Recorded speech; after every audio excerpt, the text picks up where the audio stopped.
jenengan takwa ingkang kawula hormati wonten kesempatan ingkang mubarakah menika kita akan membahas tentang macamnya sholat atau 5 tingkatan sholat. Karena sholat ini pertama kali amal yang dihisab oleh Allah Subhanahu wa Ta'ala, dan marilah kita mengajak kepada diri kita masing-masing senantiasa untuk meningkatkan kualitas sholat kita, karena sholat yang berkualitas itu akan mencegah daripada perbuatan keji dan munkar. Inna sholata tanha 'anil fahsya'i wal munkar. Menurut Ibnu Qayyim Al-Jauziyah, sholat kala wau dibagi wonten 5 tingkatan. Nomor sepindah nggih menika ingkang diwastani mu'aqab, disiksa. Orang yang sholat tapi masih disiksa oleh Allah Subhanahu wa Ta'ala. Kenapa disiksa di sini? Karena sholatnya masih belum memenuhi syarat dan rukunnya.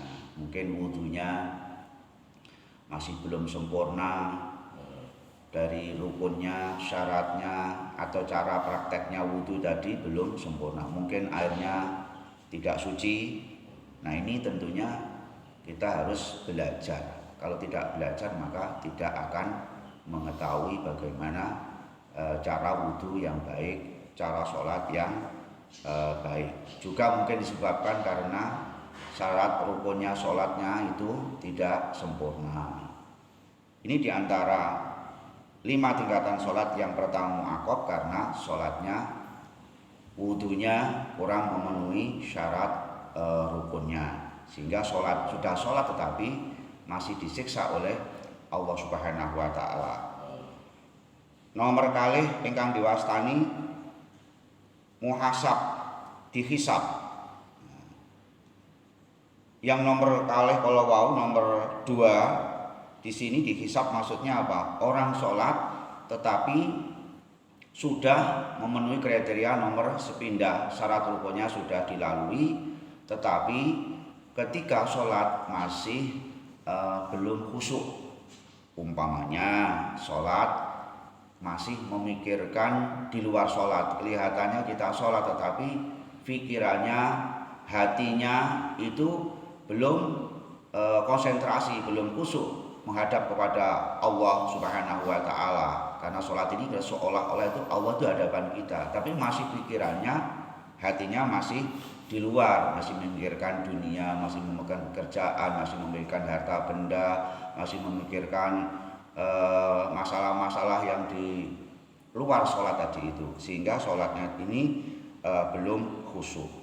Nomor 3 ingkang diwastani mukhafar anhu, sudah memenuhi syarat dan rukunnya, sudah khusyuk sholatnya, tetapi belum mampu memahami bacaan-bacaan ketika saat sholat. Contoh umpamanya belum paham sih dibaca suratul Fatihah itu maksudnya itu apa. Nah, tentunya di sini kita harus belajar supaya sholat kita ini lebih khusyuk, harus memahami bacaan-bacaan yang kita baca. Nah, tentunya harus belajar. Contoh utamanya membaca suratul Fatihah ini yang diwajibkan. Bagaimana suratul Fatihah yang kita baca ini bisa khusyuk? Nah, tentunya bisa memahaminya. Nah, kita harus belajar. Umpamanya iyyaka na'budu wa iyyaka nasta'in, hanya kepadamu lah kami menyembah dan hanya kepadamu lah kami minta pertolongan. Ihdinas syiratal mustaqim, ya Allah tunjukkan kepada jalan yang lurus. Nah, tentunya di sini harus belajar. Kemudian yang keempat yang disebut dengan matsabun. Matsabun di sini adalah sudah memenuhi kriteria yang pertama, syarat rukunnya sudah bagus. Nomor kalih sudah khusyuk. Yang ketiga sudah memahami bacaan-bacaan ketika saat sholat.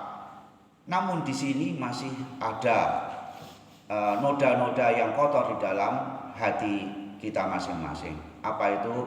Yaitu kotoran-kotoran yang ada dalam kita, itu sifat-sifat yang tercela. Oleh karena itu belum bisa membuka tabir, belum bisa melihat Allah.